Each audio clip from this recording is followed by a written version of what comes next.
who says so many nice things about you. You know, I was definitely not very nice to know when I first came here.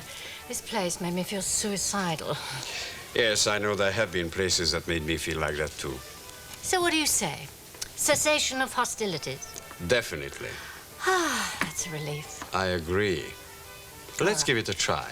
All right. I tell you what, why don't you come and have a drink with me this evening after you've finished work? A sort of celebration. A private VE day. I look forward to it. Good. Ah, Paul. Sharon. Could I possibly give you another booking for a business dinner? I'm entirely at your service, madam. Thank you. But before I do, how about that discount we discussed? Discussed? I believe I said I'd think about it. Well, have you? Actually, Sharon, I have been so very busy, I haven't really had time. Oh. I tell you what, why don't you join me for dinner on Thursday evening, and I'll give it my full attention then. What can I say? Yes. Yes. Yes, you've talked me into it. Yes, here. See you later. What? Oh, yes. I'm just ordering drinks for table number 4, and I was going to ask Mrs. Pollard what she wanted for her supper. That's perfectly all right. It's extraordinary what a success she's made of working in the bar. Oh, yeah. Diane, I know you didn't like it when I told you about your hair. Well, rules are rules. Yes, but whether you like it or not, wearing it shorter makes you look even more attractive.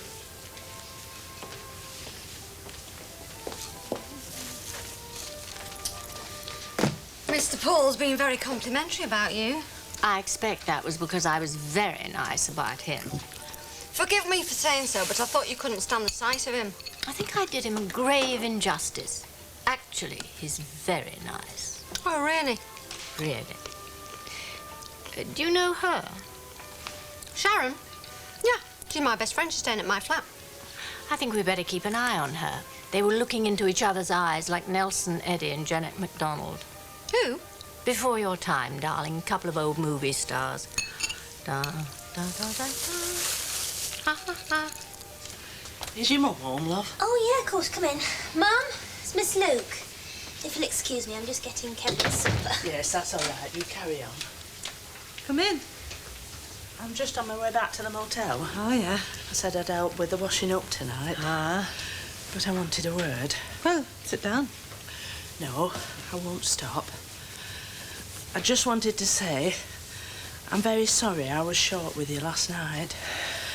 I don't know what's the matter with me these days. You only have to look at me sideways and I fly off the handle. Ah, forget it, eh? Thanks.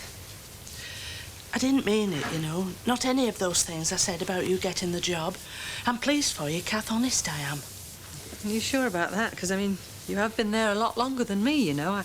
I did ask you at the time. Yes, I thought I was leaving then to get married. Yeah. Not that I'd have wanted it. I mean, if I'd got the job now instead of you, fine state I'd be in with all that to cope with, and... It's funny. I've got to wish him Mr. Logan had never come back into my life. It's a terrible thing to say, but precious little seems to have gone right for me since. Yes, well, you're feeling a bit down, Doris. It's only natural. It'll pass, love. Yes. Mustn't it? When I broke off the engagement, I was sure I was doing the right thing. But now he's gone. I've had plenty of time to... I don't know. We've got to face it. It was the best chance I ever had. Probably my last. And I let it go. Right. What's your game, then? What? Getting your hands on other people's money. What are you talking about? You know damn well what I'm talking about. 500 quid from Benny. Oh, that. Yes, that. Of all the low-down, dirty tricks I've Now, ever... wait a minute, hang about. No, you hang about. Taking Benny's money like that and chucking it down the drain.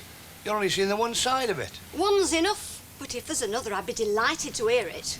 Well, I tried to talk him out of it. Oh, yeah? I did. I warned him that this game's a risk. But, you know, he's got the taste for it now. There's no holding him. Oh, I bet you tried till your arm dropped off. Yeah, well, you know what he said? You know what he said to me? If I didn't go in with him, he'd go and bet on his own, right? That's what he said to me. He was standing there when he said it, with a handful of money, right? Well, that's like going in the jungle unarmed, that is.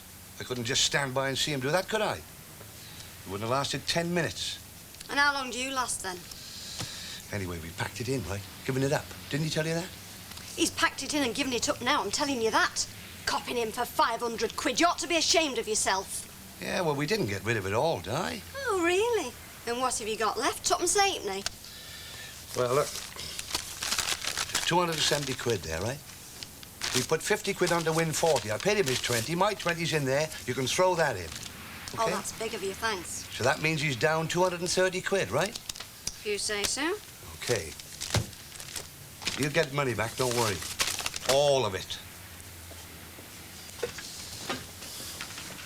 Look, take this. Yeah, there's 70 quid there, right? I'll give you 80 quid next week and 80 quid the week after. How does that do you? It doesn't do me at all, Chuck. But it'll do Benny just fine. You lay one finger on his money again, and I'll do you. I'm telling you I will.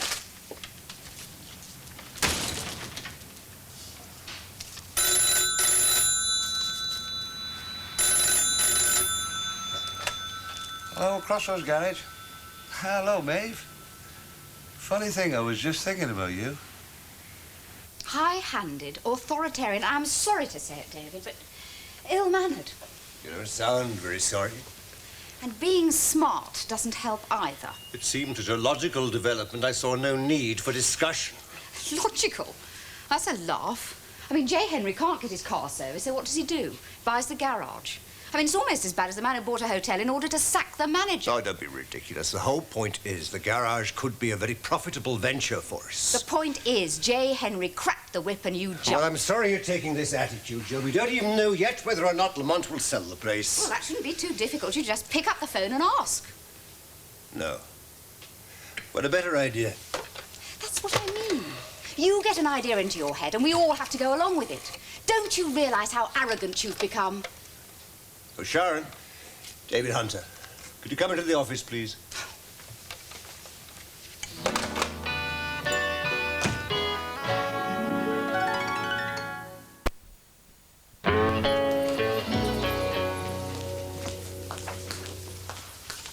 It's off. You what? The avocado's off. The avocado's off. It can't be off. We haven't even started serving yet. Mr. Paul took one look at it and said it wasn't up to standard. Woo-hoo. There's blue murder going on in there. Oh, well, we've all got to listen to his master's voice, haven't we? Have you got a pen? There. Tar. Oh, blimey, me hand's shaking. Hey? I'm losing my grip, that's the trouble.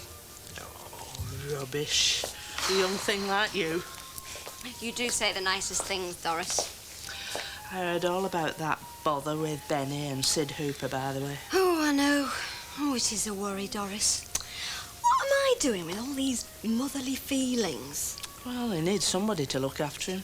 I know, but it's a full-time job. I never know what he's going to do next. Jill wanted to be here, but she had to deal with a problem in the kitchen with Shuey and Paul. Whose car needs servicing now? Sorry?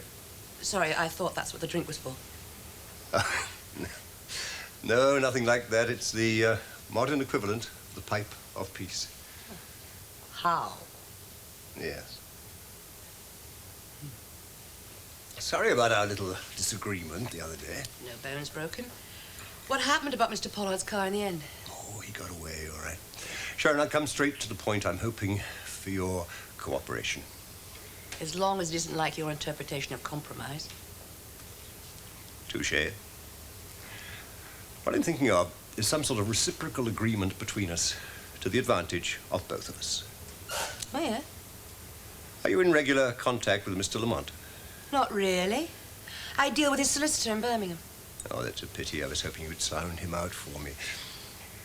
Just between you and me, how do you think he'd react to an offer to take over the garage, lock, stock, and goodwill? Well, that's easy. Yes? Depends how much you offer. By the way, we mean... The motel? So you haven't been in touch, then? Not yet. No. I don't have to explain to you the advantages of having the motel control the garage. They are naturally dependent on one another. Of course, it goes without saying that If we, the motel, do acquire the garage, then we'll be very happy for you to remain in your present situation. Say it, nevertheless. We'll be very happy for you to remain in your present situation. As salaried manager. As highly paid manager. Now, what sort of influence do you have with Mr. Lamont?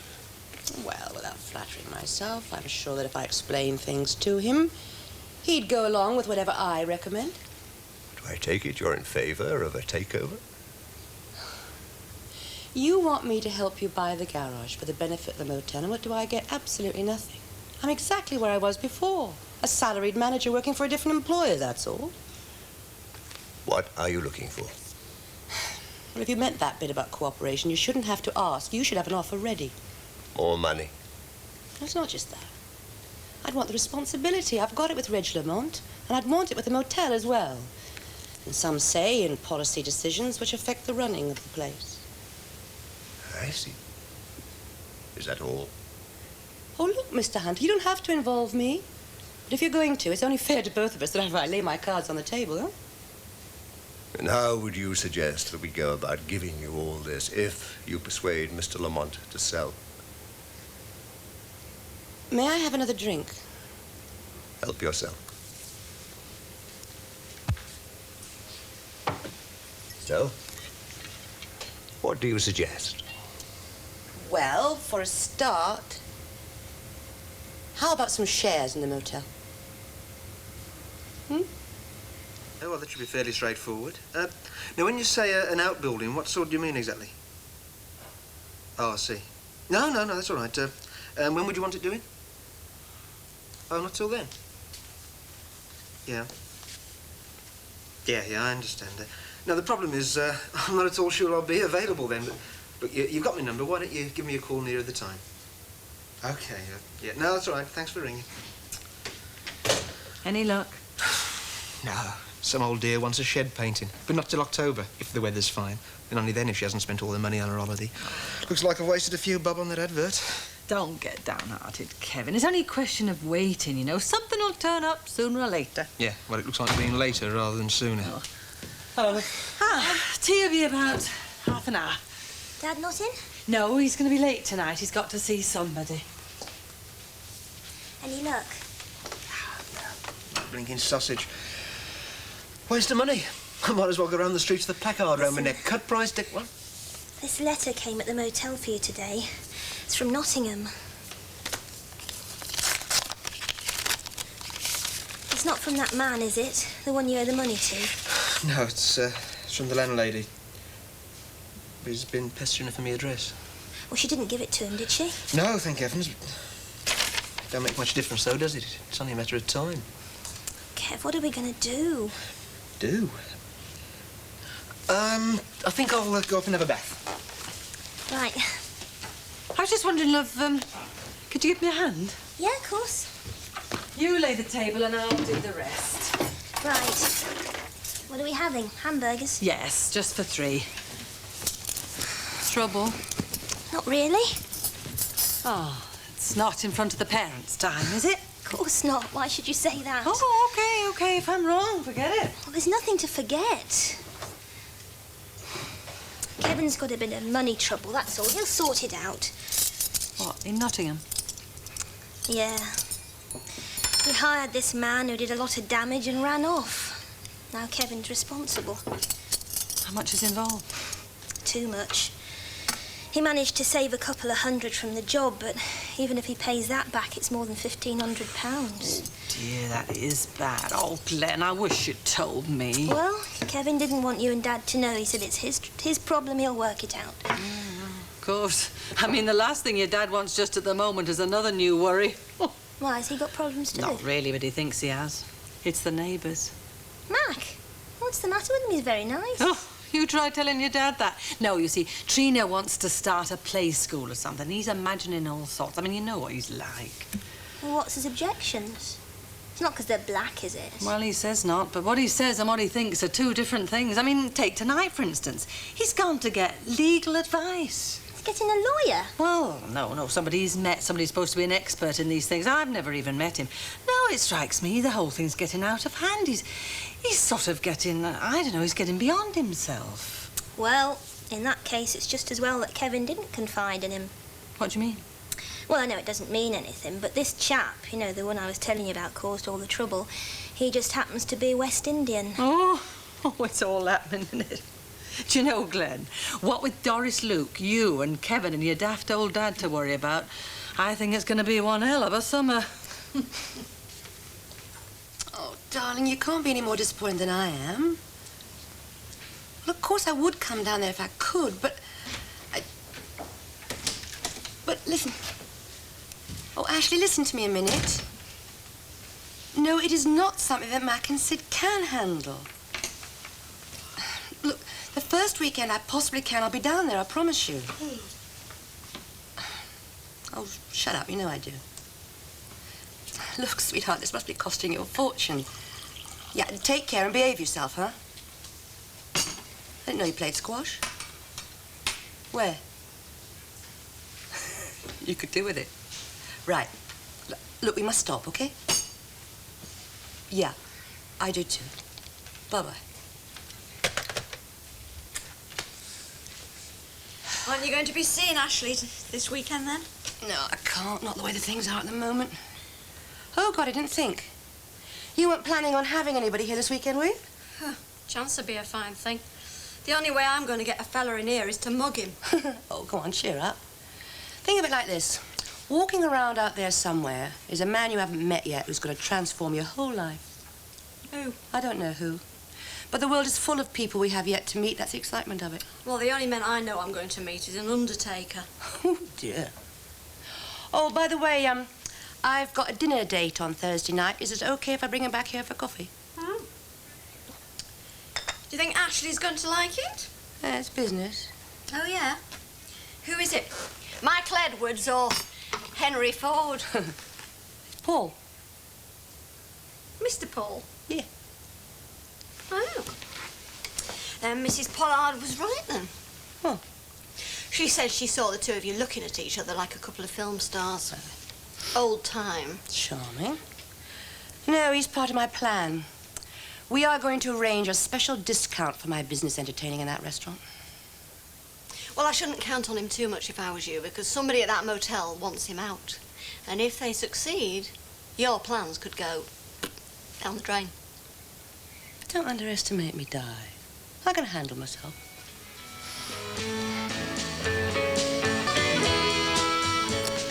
Yeah. This is my one big chance, and I'm not gonna blow it.